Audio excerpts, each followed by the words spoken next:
Good evening, good evening. Welcome to another episode of Inside Sports with Rashad Mitchell, episode number 5. I'm your host, Rashad Mitchell, coming to you live on Elevation 5280 Sports and Lifestyles. I'm your host, Rashad Mitchell, is back to be back once again for another episode of Inside Sports with Rashad Mitchell. Let's get into it, man. I just got to start with the NBA Finals. Man, the Celtics are one win away from winning the NBA championship for the 18th time in franchise history. They won last night. Let's go over game 2 and game 3 briefly, and let's get into the Celtics, man. The Celtics just looking good right now. They won currently 10 games in a row. They're red hot right now. The Celtics just have a better team, better roster than the Dallas Mavericks. I mean, they just got a better team. So let's review and recap what happened in game 2. Celtics won 105 to 98 to take a 2 games to none lead. And the thing about this game is that the Mavericks played better. The only problem in this game is that Kyrie Irving didn't play well. 7 to 18 from the field, 16 points, 0 for 3 from 3 point range. Kyrie Irving has not played well like he played against Minnesota or in the other series in the Western Conference playoffs. He's been off and on. But Luka Doncic had a great game, had another triple double, 32 points, 11 assists, 11 rebounds. I think that's like 10 triple doubles in his career in the playoffs. But he can't do it alone. Um, it just wasn't enough. The Celtics just find a way to get it done because that's what they do. They do best. When you're really that good, you gotta find a way to get it done because they got so many weapons. And that's why when you look at, Jason Tatum, it doesn't have to do that much. You don't have to like take over a game, prove anything. He's a great player in his own right. Um, it's as simple as that. He just has a great supporting cast: Drew Holiday, Derek White, Jalen Brown, Horford, Porzingis. So he got 10 triple doubles. That was his 10th triple double in the playoffs. Despite losing that game, they lost 105 to 98. He had a triple double, but it didn't matter. This Celtics team just finds a way to get it done. Whether it be Drew Holiday scoring, he had 26 points in this game. He led this team in scoring. That's what I'm talking about. When you look at Jason Tatum, he doesn't have to do so much.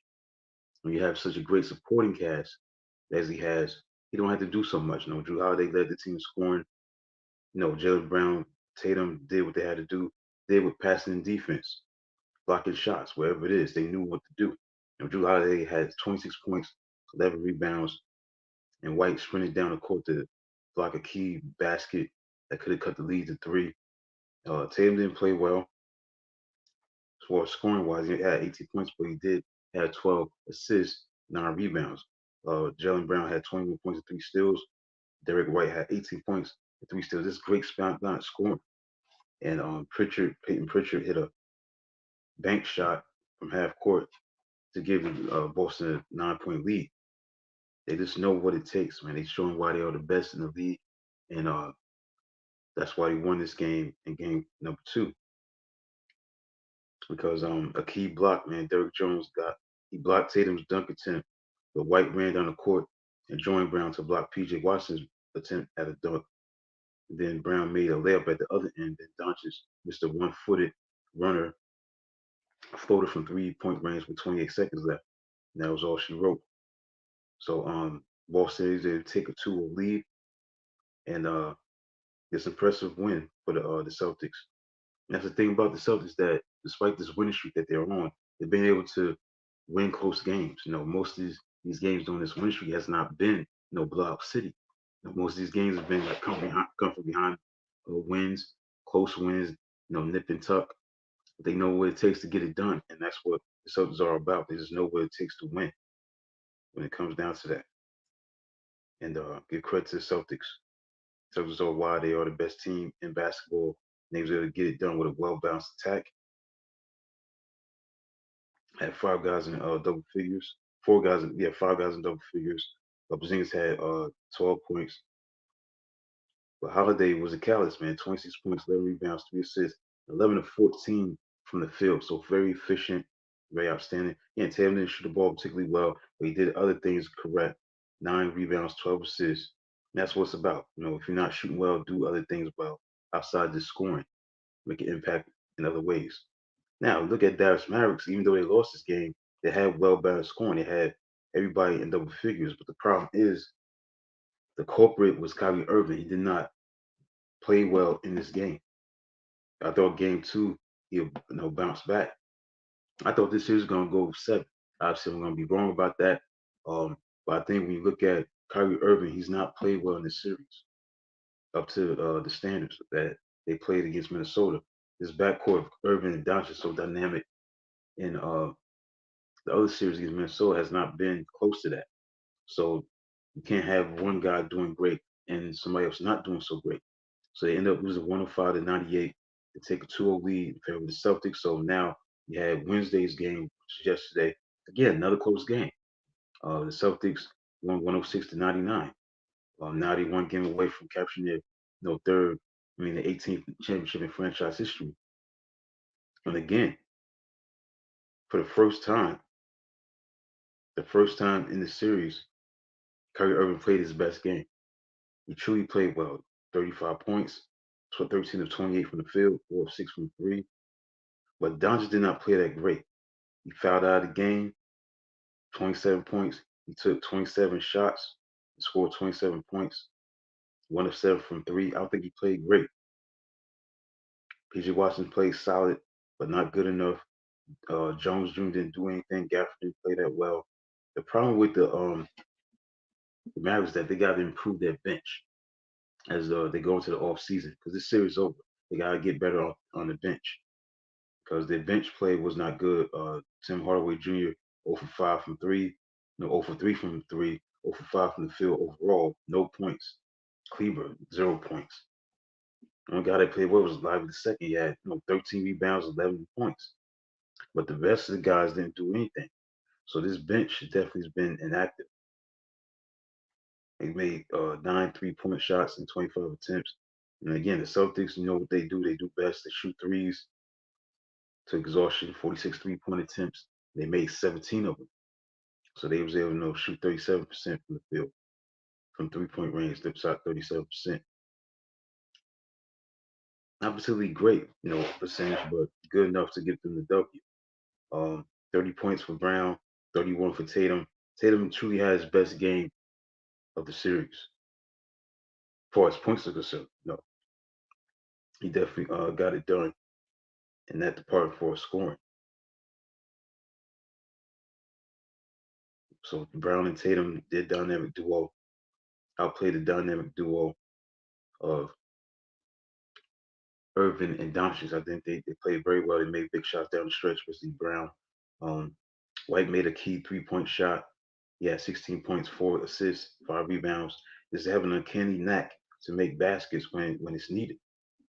And 106 to 99. The thing about this game is that, Dallas got out to a good start. So at the same time, it was a close game at halftime. It was 51-50. They were down by a point, the Celtics, and they was able to breeze to a 21-point lead, 91-70. And they was able to, hold that lead. But then here comes Dallas with a great rally, and they was able to cut the lead to single digits, but it wasn't good enough. As again, big shots were made by Brown. There was a big time shot by White, who made a big time 3. So it's some key baskets that made the difference in the fourth quarter. And that's what it's about. That's what you got to do as a change your team because this lead was cut to 3 points, 93 to 90. It stayed like that for more than 3 minutes. So, but big time shots by uh, Jaylen Brown. Man, Jaylen Brown played very well. He scored. He did what he had to do in the big spots, and that's what it's about. So let's go over the play-by-play in the fourth quarter because that was obviously the key to them preserving this win for the Celtics. That's just making big time shots. Because the score was 93-90 for a while. Big time pressure. But give credit where it's due. Despite it being 93-90, then Kyrie Irving made us pull-up jumper to make it 93-92 with 3:37 to go. But Jaylen Brown made a tip shot. Again, Derek White made a big time shot from 3 to make it 98-92. Jason Tatum made a dunk. Jaylen Brown made a 20-foot pull-up jumper to make it a 4-point game, 102-98. So he was able to finish it off with big time uncanny shots in the clutch. Brown made a big time shot, big time dunk by Tatum.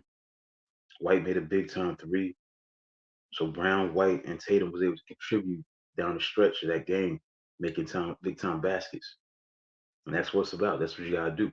When you try to stave off, a team that's trying to rally from a comeback, being down, 21 points, 91-70. That obviously is gonna be great runs in the postseason. Any postseason, whether it be the finals, any kind of round, the playoffs, is gonna be a run eventually. So when you have that, how do you respond? How you gonna respond? How you gonna respond to that? And give credit where it's due. To the Celtics, they responded despite the rally that the Dallas Mavericks gave to them. They was able to respond back and play at a high level and close it out and win 106-98. So 106-99. And the thing about the Celtics, they've done a great job of holding the Mavericks under 100 points in the series. They're doing it with scoring defense. The first game they gave up 89 points. The second game they gave up 99 points. Sunday they gave up 98 points. 98 points. Last night, 99 points. First game was 89 points. So the Celtics defense has definitely been a catalyst in this series for us, holding the Mavericks under 100 points. So they're doing it with defense. So they one win away from a championship. There's nothing else to be said. The Celtics are the best team in the league. They've been playing like it in these playoffs. They only lost 2 games in these playoffs. They won what? Their 10th straight playoff game. They're 7-0 on the road.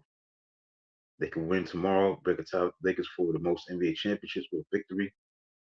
I think they will do that. This series is over. I mean, this is not going to go back to Boston for game 5 on Monday. I just think that the Celtics smell it, they sense it. They know that the finish line is right in their grasp to finish the season off. You know what I'm saying? And when the last time you've seen in the NBA history, I got to do research, that an NBA team has swept a team in the conference finals and swept the team in the NBA finals. I think that'll probably be a first, hypothetically speaking. It may be a first because I rarely do you see that. A team sweep an opponent in the conference finals, then sweep a team and the opponent in the NBA finals. Back-to-back sweeps, that could possibly happen. They could make history in their season with 11-game win streak in the postseason and 8-0 on the road. So Brad Stevens done a great job. That front always done a great job. It's kind of questionable maybe for some people that why did they give away Marcus Smart, give away Grant Williams. Obviously, the moves that are in place that was made has fit perfectly because you got Drew Holiday. He's fit perfectly like a glove because he do so much. Porzingis, yes, he's been injured, but when he's been in there, he's been effective. Obviously, they didn't need him because he was hurt. He didn't play last night, but this team definitely is on a mission to redeem themselves from having 2 years ago losing to the Golden State Warriors, and now they're one win away from a sweep. I think they will do it. I think they'll sweep tomorrow. I don't see Dallas bouncing back. I think this team is definitely focused on ending the series quickly, even if Porzingis don't play again. Obviously, he playing game 3. Who knows where he's gonna play tomorrow? But right now, this team, the Celtics team, is just focused. They locked in. They focus. I think they're gonna end it tomorrow. I think they're gonna end the series tomorrow.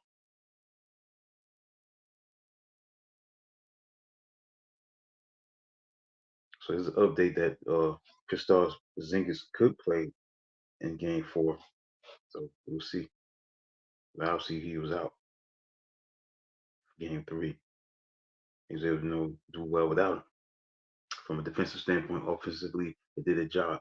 But the bottom line is that Dallas just not ready for the big time. They're not ready to take that next step as a team. They're not ready to make that step. Boston's ready because they've been in these situations. They were in the NBA Finals 2 years ago. Point one, point two. They've been to the Eastern Conference Finals 6 out of the last 8 years. And that's impressive, but it don't mean nothing if you don't win the championship. So I think the thing is, it's all about finishing the deal. And they will do it tomorrow. This is their year. Simple as that. This is their year. They're looking at the evaluation of the Celtics.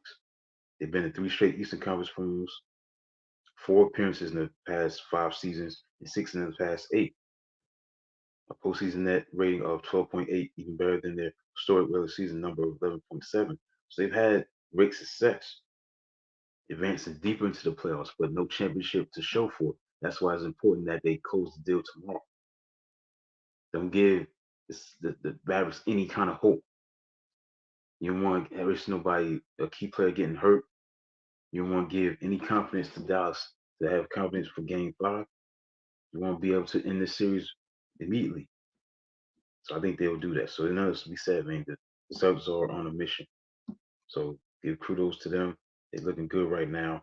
They're ready to get it done. I think they will win the 18th championship in franchise history.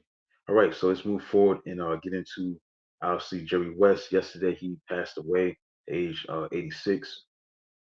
One of the all-time greats. I mean, self-explanatory. You talk about Jerry West, you're talking about a founding father of the NBA in terms of architect of how the league was built. He's the logo, the silhouette. When you have a silhouette of yourself, that shows that you made an impact on the game. You made a great mark on the game as a player. Obviously, he did a lot as an executive. We'll get into that real shortly. But this man definitely represented the NBA at the highest level. The logo, that's what his nickname was. Mr. Clutch, that's what he was. His ability to make a big play in key situations, like he made that famous buzzer-beating 60-foot shot that tied the game in Game 3 of the 1970 NBA Finals against the Knicks. Known as Mr. Outside Zeke from Cabin Creek. He's from West Virginia. You know, original draft pick. Lost in, from the Lakers. Says Minneapolis Lakers. Obviously, they relocate to LA. So he was a number 2 overall pick. So people knew this guy was going to be great. And you see his accomplishments. Won MVP in the NBA Finals in 1969, even though they lost to the Celtics. But he was still MVP. How many times? I don't think that has ever happened since. It shows you how great he was. 14-time All-Star from 1961 to 1974. NBA All-Star MVP 1972. 10 times on All NBA First Team from 1962 to 1967 to 1970 to 1973. Second Team All NBA Second Team 1968 to 1969. 4 times on All Defensive First Team 1970 to 1973. You know, and he was 6'3", 6'3", going to his height. And not only that, he played great defense, won a scoring title in 1970, led the league in scoring, all defensive second team 1969, led the league in assists with 1972. That's the year they won the 69 games. All NBA anniversary team, no surprise here, 35th, 50th, and 75th.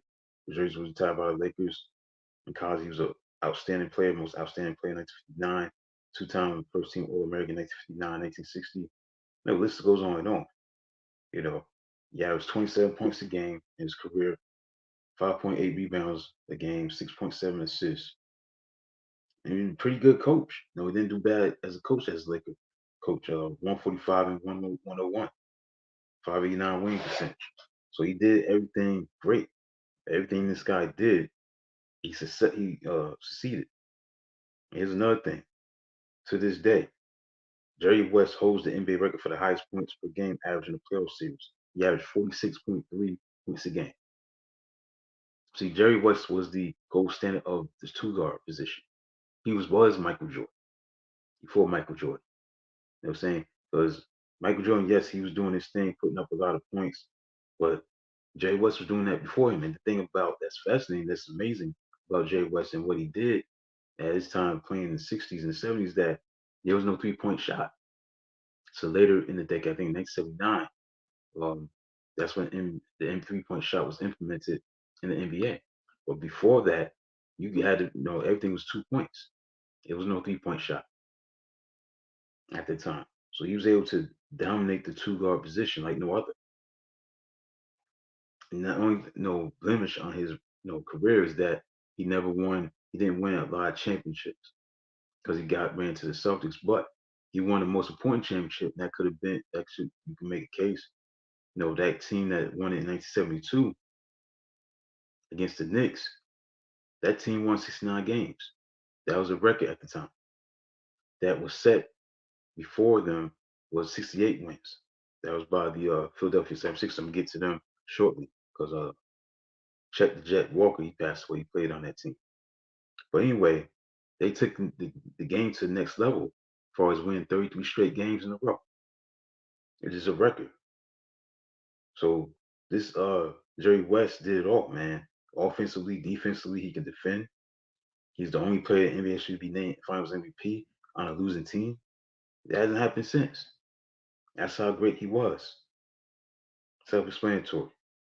You know what I'm saying? He was a dominant player. Played on a great backcourt with him and Gail Goodrich.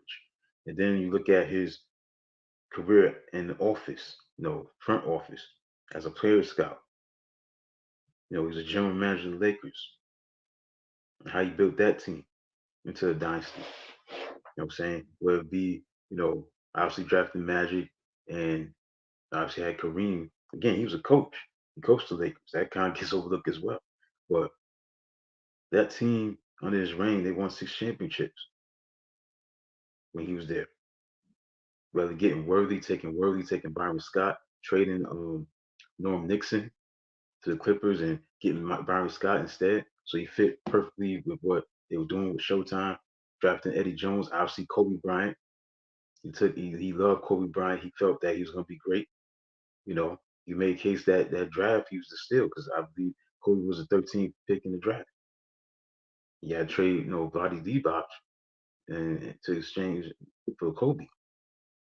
Got Shaq and all that, turned him into a dynasty. And not only that, his fingerprints was on other, places. Because you look at, he's the general manager in 2002 of the Memphis Grizzlies and helped the franchise win their first ever playoff series. He won Executive of the Year twice. Once as the Lakers manager and a Grizzlies manager. Then he was a consultant with the Golden State Warriors for 2015, 2017. And this year, he was supposed to be inducted as a contributor to the sport as an executive and consultant. So this guy did it all, man. Again, as far as his coaching, he coached in 1976, 1977. Now that year in 77, they lost in the Western Conference Finals to the Portland Trailblazers, who be the eventual champions. They made it to the playoffs all 3 seasons while he was a coach. Kind of gets overlooked like that. He coached, Kareem Abdul-Jabbar. So executive career, man, was just outstanding, man. Working as a scout, then he became a general manager before the 1982-83 season. See the Bill Sharman. He built that Showtime team to a dominant team. Where drafting, Sergio Sabalis, Nick Van Exel. I'm saying he won Executive of the Year award for turning the Lakers around because they was going through a dry period, the Lakers, because they trying to move on from Magic and Worthy and Byron Scott and those guys. Obviously, Kareem already had retired, and he won Executive of the Year award in 1995 because he built that Lakers team. They won 48 games, went to the Western Conference semifinals, excuse me. And then not only that, he gets Kobe Bryant, and they would go on to win 3 straight championships. Him and Shaq, in the company. So when you look at that, man, he's a 13th overall pick, Kobe. 13th overall pick in the draft. Maybe the steal of the draft. Make the case. Again, he goes to the Grizzlies in 2002, 2007. He hires Hubie Brown. He becomes coach of the year in 2004. He just had that knack, man, for putting teams together, being the builder of different teams. So his fingerprints was on different franchises, not just the Lakers, but Memphis, Golden State. He was an executive board member of Golden State. They ended up winning the championship. Then he went to the Clippers. He was executive board member and consultant. So he was able to do a lot of great things, man. One of the all-time greats. There's no what else to say. I mean, the way he did for the game of basketball. He was a combo guard all around, combo guard. He would be a playmaker at point guard and score like a shooting guard. He did everything right. He had a great jump shot, very textbook jump shot. You know, he could rebound. He had long arms, quick hands, great defensive instincts. One of the best ball hawk defenders, man to man, shot blockers among NBA guards. So he was Michael Jordan for Michael Jordan. Before Michael Jordan, this guy was Michael Jordan. Also, he once was credited with 44 points, 16 of 17 shots from the field, 12 from the free throw line, 12 rebounds, 12 assists. It was unofficially counted 10 block shots. He had like a quadruple double. So this guy was definitely one of all-time greats. No else to be said. He did everything right, both in the playing game and in the front office. Also, the NBA logo, which was designed in 1969, incorporates silhouette based on the photography of West, pointing it to his designer Alan Siegel. So that's how came about. He was still playing the league when that logo was designed.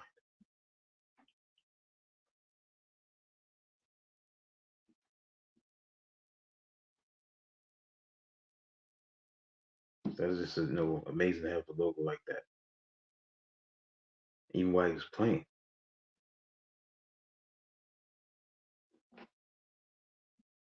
So rest in peace to Jerry West. Trying to figure out when was that logo created.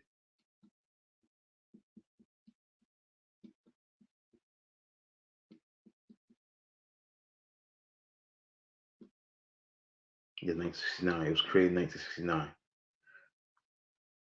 So he was already in the league. He was in the league when that logo was created with him on it.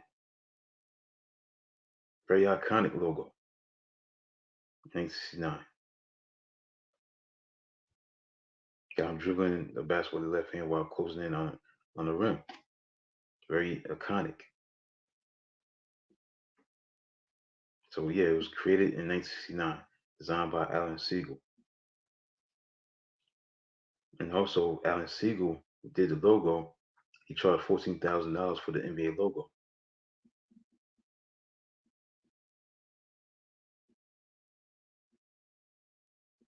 So that's it. Rest in peace to him. Now also in NBA news, outside the NBA finals, you had Chet the Jet Walker.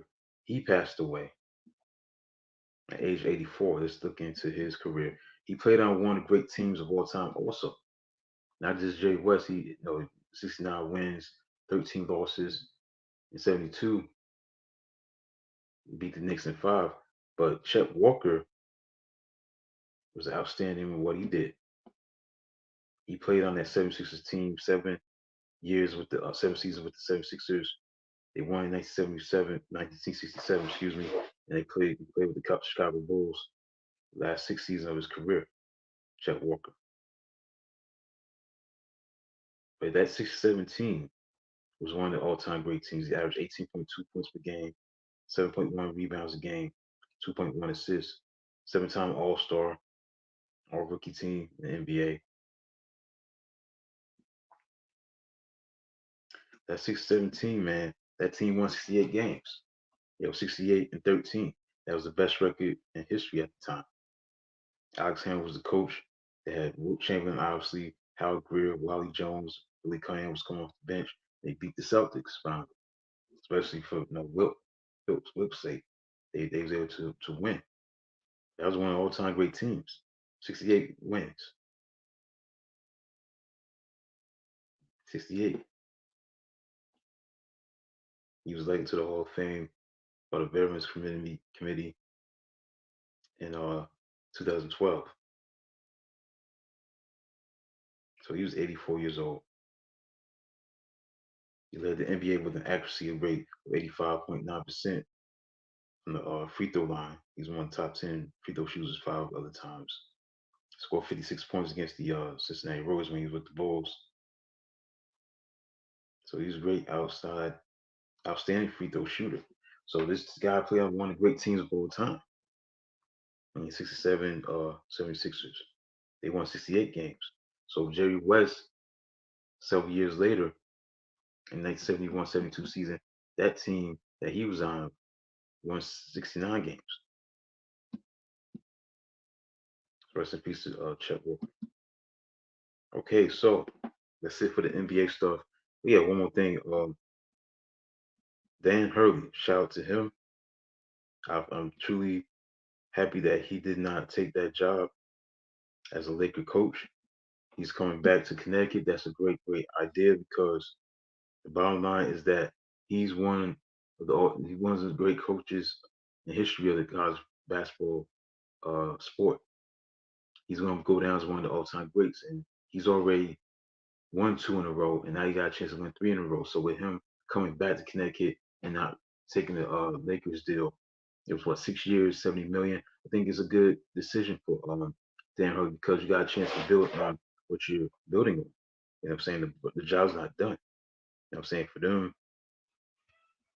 to have a situation where you do all you can to preserve your history, your legacy, you gotta be able to finish what you started at UConn. You can't go and bounce and coach LeBron James, who's not getting young. He's gonna be 40 years old in December.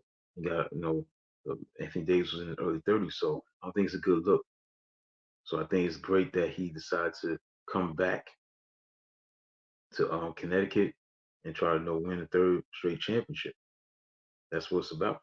You want to do that. You want to continue to build on that kind of success because this run is not over until it's over. So for them to come back to Connecticut is good. If you're a Connecticut Husky fan, they're gonna be really, really good this year. But that was just a great decision for him to come back and win. Try to win another one. I'm saying that's what it's all about. That's what it's all about. When you see him come back, that's just gonna make the team more dominant and more greater, regardless of who he has on his roster. They got something special. So I think it's a good look that Danny Hurley turns down whatever was offered him. Yeah, I think it was like 6 years, 70 million. Turned it down, 70 million. Another thing too that was interesting is that his wife Andrea got violently angry over Lakers courting him. She got violently angry. You know, now again, Hurley turned it down, 6 years, 70 million. Now you got to focus on the three-peat. But the wife didn't like it. She didn't like it at all. Said she was crying in the beginning, according to Hurley was on the Dan Levitar show with Stugatz. Yeah, she was violently angry and emotional.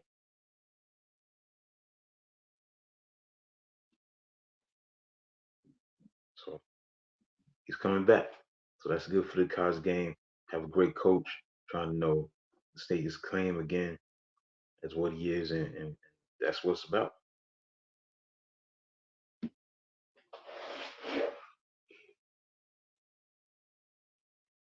So that's basically it for as that's concerned. For as Danny Hurley's coming back to UConn.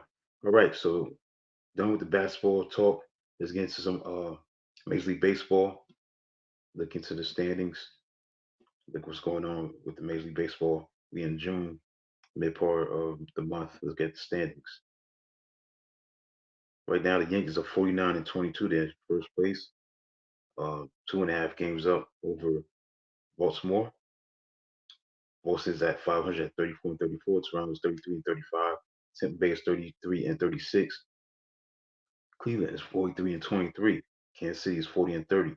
Minnesota is 36 and 32. Detroit is 33 and 35. Chicago White Sox is 17 and 52. In the American League West, Seattle is 40 and 30. Texas is 32-35, and the Houston Astros continue to struggle. I mean, 31-38, 7 games under 500. They're not playing good, your typical Houston Astros baseball. Los Angeles Angels 26-41. Oakland is 26-44. Get to the National League right now. The Yankees got the best record. Looks like because they 49-22. Philly is like 46-21. Just that they got one less loss than the Yankees, but Yankees make KJ have the best record. Philly is 46-21, 9.5 games up over Atlanta. Washington's 32-36. Mets are 29 and 27. 23-44 is the Marlins of Miami. In the National League Central, you got Milwaukee 40-28. St. Louis 33-34. Cincinnati is 33-35. Chicago Cubs 33-36. And Pittsburgh is 32-36. And in the National League West, no surprise here, the Dodgers are up 6.5 games up over the Padres of San Diego, 42-27. Uh, San Diego is 37-35. The San Francisco Giants are 34-35. Arizona Diamondbacks 32-36. And Colorado is 24-44. So that's what's going on with baseball.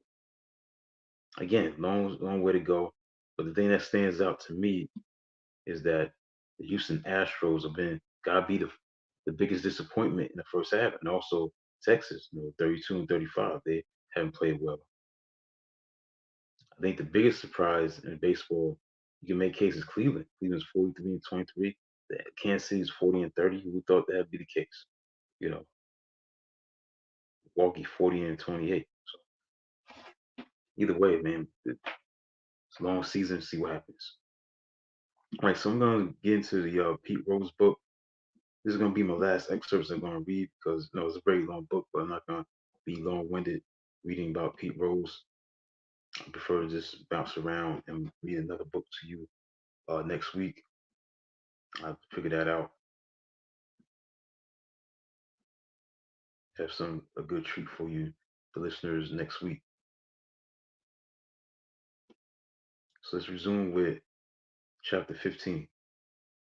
That'll be it. I'm not gonna read no more excerpts from this book moving forward. Right, chapter 15. Now this chapter just talks about Pete and his wife Carolyn putting off their honeymoon until March. They were working around Pete's army obligations. Even then, it was a squeeze, stuff like that. So let's skip that.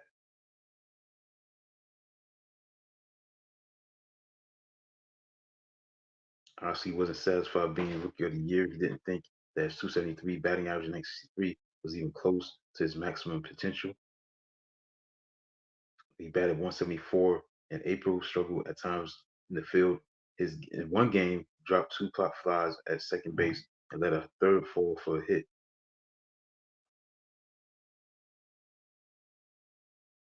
I think I read this chapter last week. So let's skip that. Let's go to chapter 16. And this chapter talks about Howsam, Bob Howsam, Bob Howsam, Bob Howsam. He was a guy that uh, worked in the front office basically. You look at Bob Howsam, trying to build around the team's 96 Player of the Year, and he was that guy in the front office. He looked like more like a middle-aged math teacher than a baseball power broker. He was big and burly with horn-rimmed glasses, fondness for short sleeve button-down shirts. He wore them almost every day during baseball season, pairing the shirts with forgivable ties. The more conservative, the better. He spoke with a voice that sounded too soft for his large body. So he's the general manager. So as I continue on, it was probably the former in him, how Sam's raised bees, produced honey in the St. Louis Valley of Colorado, not far from the New Mexico border. But they had first moved there in the 1890s to Pan for gold, and the prospector blood ran strong with the Reds' new general manager. His whole life, Bob Howsam had been chasing a fortune in sports. In his 20s, he ran the Western League, a collection of 6 baseball teams in Colorado. Nebraska, and Iowa. In his 30s, he and his father bought one of those teams, the Denver Bears, built a new ballpark for the club on land that had previously been used as a dump. The house Sam's called the Park Mile High Stadium when it opened in 1948. It was soon packed with people. The Bears drew almost half a million fans at their peak, more than some major league franchises. House Sam then founded a professional football team, the Denver Broncos, and sold everything. He considered himself a businessman, and he felt ill-equipped to compete with the oil tycoons buying other teams. So House Sam remained interested in sports. So when the beer magnate August Bush offered him the job as general manager of the St. Louis Cardinals in the summer of 1964, House Sam accepted. So that fall, the Cardinals won their first World Series in almost 20 years. Over the next two seasons, House Sam made bold hires, trades that set up St. Louis for future pennants. The key, he believed, was finding value while others didn't, promoting the team as a reflection of the community. That's how you won games, House Sam believed. That's how you won fans. So Halcyon was now intent on doing it in Cincinnati. So when you look at Bob Halcyon, he had great success with the Cardinals as a general manager. Now he's trying to take that same success and bring it over to the Cincinnati Reds. Which obviously, they have success in winning championship 1975, 1976. Also, he had rules for Cincinnati. There couldn't be no beards, no sideburns, no mustache, no long hair. Everyone had to dress the same way on the field. Players were required to wear black cleats with no logos. They were barred from wearing high socks at a time when many young Americans were starting to let their hair go, wearing bell-bottom jeans, flashing peace signs, driving Volkswagen buses to the coast. Alcine wanted the Reds to reject wholesomeness, the wholesome theatrical aspect of baseball. So that's the storyline. That it was perfect for Cincinnati because in the presidential election the following year, 1968, people here would vote Republican, as they almost always did, and Cincinnati was Richard Nixon country. But how Sam probably would have enforced the same rules if he was running a team in New York or San Francisco. Definitely wasn't going to pay for any player, even the player he planned to build his team around, Pete Rose. So in 1967, under new management with House Sam, the Reds agreed to pay Pete $46,000, twice as much as the average player, about 5 times the average American. But still, less than many doctors and lawyers earned only a third of what Willie Mays was getting paid in San Francisco. Pete believed at least not enough to keep Pete from working a second job after the season was over. In winter of 1967, after batting 300 yet again, he bundled up against the cold, stuffed his hands into his pockets, walked to a lot on the west side, 2 blocks from Calvin's parents' house, moving inventory at Glenway Chevy. Attention baseball fans, new car buyers, advertisements read in Cincinnati Peaks cordially invites you and your family come out and see all the new line of Chevrolets. Like many jobs, it was born. No one cheered for Pete on the Corolla. He got a Corvette out of the deal. He drove it around town as an advertisement for Glenway Chevy. There was one night late that year that Pete would never be able to shake from his mind. It was on a cold, dark Monday. It was working late. He was working late. It was snowing outside, and twin-engine to TWA jetliner en route from Los Angeles to Cincinnati came flying low over the west side, too low as it crossed the river to land in northern Kentucky. It crashed into the hillside, tumbled through an apple orchard, exploded into a ball of fire about a mile and a half short of the runway. Across the city that night, people could see the ferocious orange glow of the doomed plane in the distance. It flickered and posted on the horizon. Thoughts immediately turned to the passengers on board, 82 of them, according to the live reports on the radio. Pete had to get closer. Instead of going home after work, drove down the hill 5 miles to the river, easing his Corvette to a stop near Mr. Cottmeyer's ferry landing in his childhood home on Braddock Street. Then he sat there in the cold, watching the snow fall, plane burn across the water. When 12 passengers would survive. It was something that Cincinnatians who were alive at the time always remembered. They knew where they were on the night that Flight 128 went down the Apple Orchard, but the crash seemed to occupy an outside space in Pete's memory, perhaps because it was so close to his old neighborhood. He could imagine the plane flying in low over the rooftops. He could imagine the flood of families and business travelers coming home. He knew exactly what the wreckage looked like because he had seen it up close. I could see it on the other side of the hill in Kentucky. You remember decades later, I can see it burning. So taking it together, it felt like a close call, like a near miss, as if it could have been Pete on that plane. And so that's some excerpts right here. I'm not gonna go into everything. See,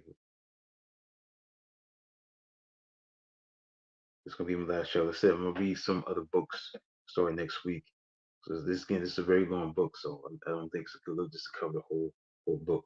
So when I do these segments with the book thing on the Inside Sports with Rashad Mitchell, we're gonna read here some excerpts from different books. We're not gonna be reading things. Maybe some magazines from back in the day, something like that. I give to you some good content. But anyway, a decade earlier in 1957, the National League had fielded a starting lineup at the All-Star game that featured three black stars. Now, why is this that important? Because in '67, things were changed. Baseball had evolved to a point where a star player's whiteness was noble, at least for those people holding on to the past.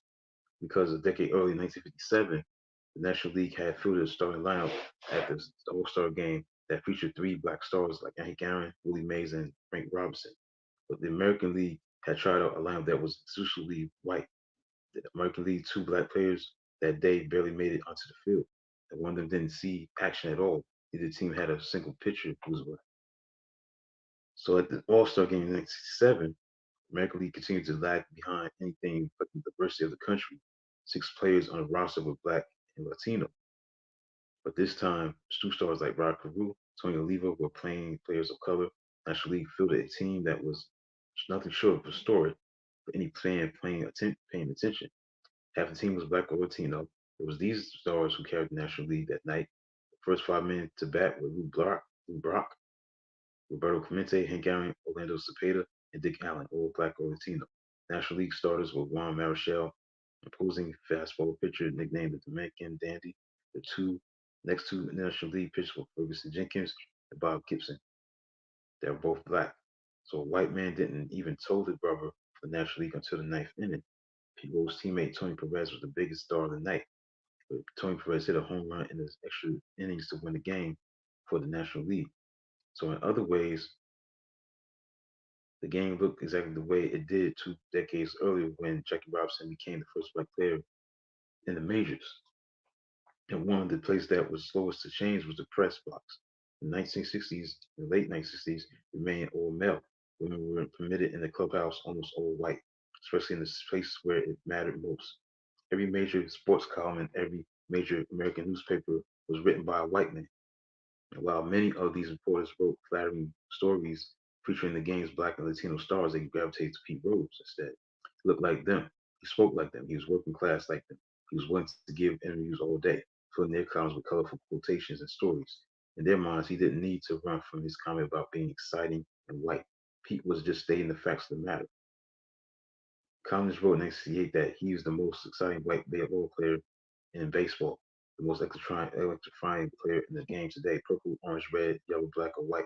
Hustling Rose, the irrepressible Pete Rose, brash, bold, personable, the most talkative ball player I know, who epitomizes hustle more than any other athlete gets along fat vest with the average fan.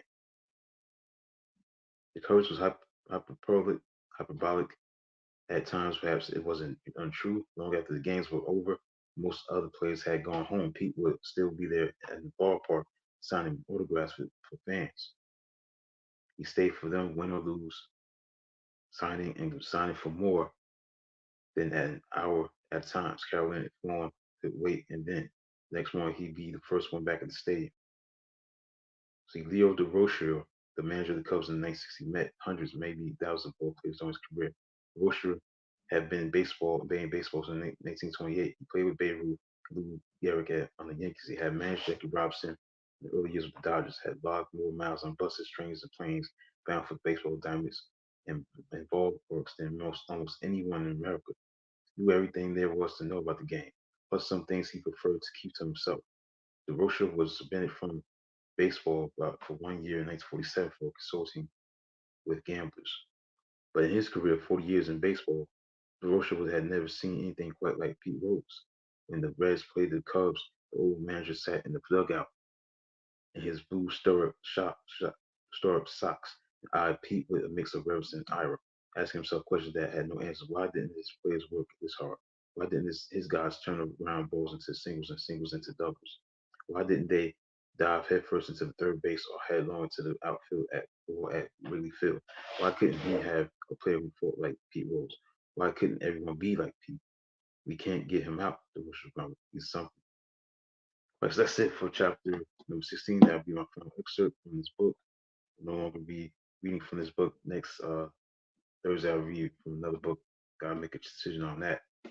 But that's it for that. So to close, got 9 minutes left in the show. From 9 o'clock to 10 o'clock p.m. That's 1 hour show. So I covered a lot. So now it's time to get into the honest day in sports history for June 13th. Let's get into it. On this day in sports history for June 13th, let's get into it. I'm gonna pick and choose. Okay, we're gonna start with 1905. On June 13th, 1905. New York Giants future baseball Hall of Famer pitcher Christy Mathewson threw his second no-hitter, beating Chicago Cubs 1-0 at West Side Grounds in Chicago.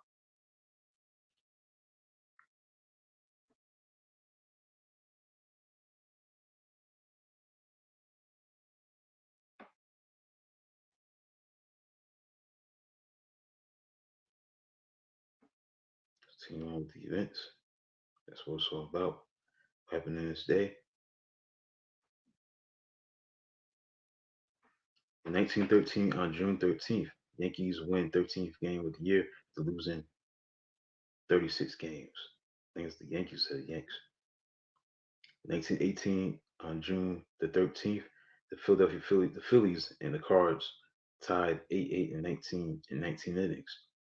The Yanks win by a forfeit over Tigers, their third forfeit win, 1924, on June 13th. See, in boxing, in 1935, on June 13th, 10-1 underdog James J. Broderick upset defending champion Max Bauer in a 15-round unanimous points decision at Madison Square Garden, in New York City for the World Heavyweight Boxing title. Joe DiMaggio of the Yankees 1937 hit 3 consecutive home runs against St. Louis Browns. The first night game at Fenway Park featured the Boston Red Sox beating the Chicago White Sox 5-3, 1947 on June 13th. Babe Ruth's farewell at Yankee Stadium occurred on June 13th, 1948. That's final farewell. He died on August 16th.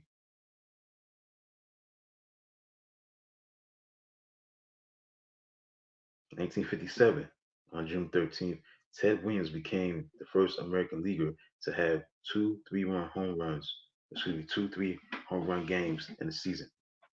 Ted Williams became the first American leaguer to have 2 3 home run games in a season on June 13th, 1957.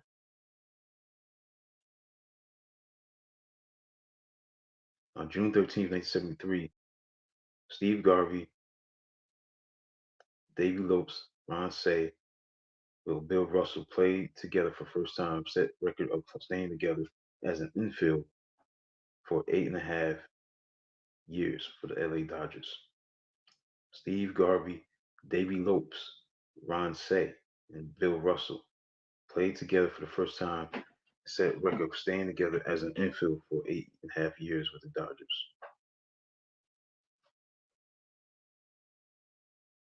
June 13th, 1988, the Boston Red Sox are 10 games back in the American League and will go on to win the American League East.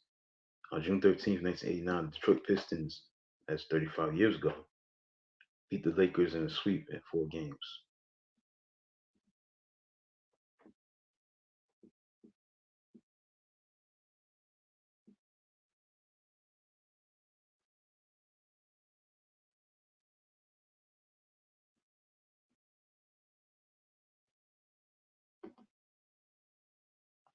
1991, on June 13th, the National first all sports daily newspaper ceases publication.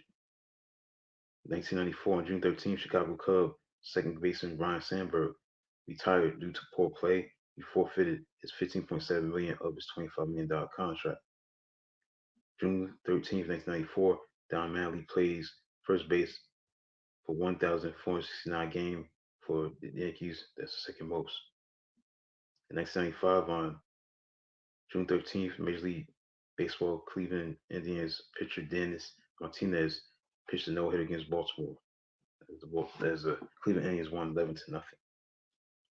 The Bulls won their championship, and that was their fifth championship against Utah, 4-2.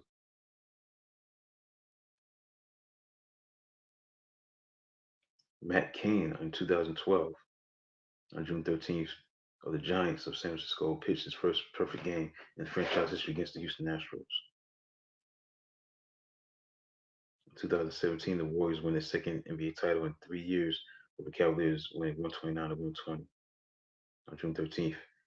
In 2019, Toronto Raptors on June 13th beat the defending champion Golden State Warriors 114-110 to win the first championship. The last game at Oracle Arena. MVP was Kawhi Leonard. All right, so that's all the events that took place on June 13th. Hopefully, you understood that, learned a lot about that.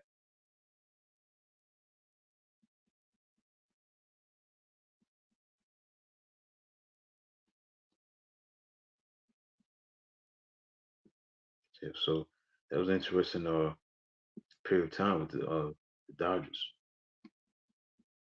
on June 13th. That infield, Davey Lopes, Steve Garvey, Ron Say, and Bill Russell, they played as an infield 8 seasons.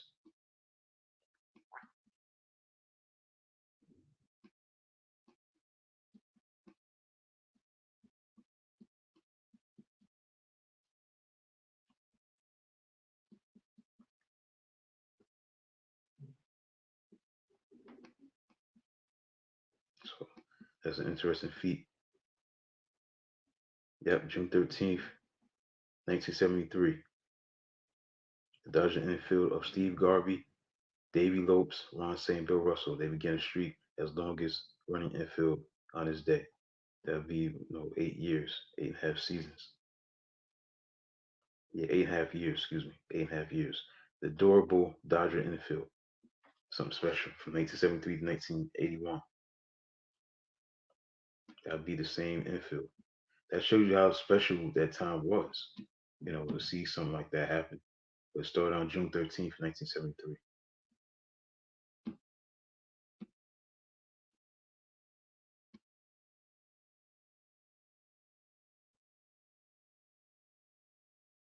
All right, so that's it for the show, man. Got 2 minutes left. I'm gonna end the show right now. Hopefully, you enjoyed the 5th episode of Inside Sports with Rashad Mitchell. Thank all the listeners, whoever's gonna be tuning in. Check out an article that I wrote last Friday. It's on e5280sports.com. It's about the 1984 Detroit Tigers. They're a team that was a great team. They started out 35-5. They were led by Alan Trammell, Lou Whitaker, Lance Parrish, Jack Morris, Sparky Anderson was the manager. Kirk Gibson was on that team. So you can check that article out. I just wrote a throwback, looking back at that great team in '84. The last time the Detroit Tigers won a championship was on that day. It was a subject I wanted to touch on. Major League Baseball's uh, greatest teams in 1984 Detroit Tigers, and also Willie Hernandez was the American League MVP and Cy Young Award winner. He became the 3rd player in Major League Baseball history to do that, behind along with Sandy Koufax. And then Denny McClain had 32 saves, so he was the MVP. So he wasn't even really a player; he was a relief pitcher. So that's it, like a closer. So that's it for the show, man. Episode number 5 of Inside Sports with Rashad Mitchell. I'll be back next week to talk about the championship that the Boston is going to win. They should win tomorrow. Game 4 is tomorrow night. See if they sweep the Dallas Mavericks and talk about other things sports. So that's it for the show for the night from Elevation 5280, Sports and Lifestyles. Inside Sports with Shaw Mitchell. That's it for episode number 5. Until then, talk to you next time, next Thursday night at 9 o'clock p.m. on Elevation 5280, Sports and Lifestyle. Until then, have a good night.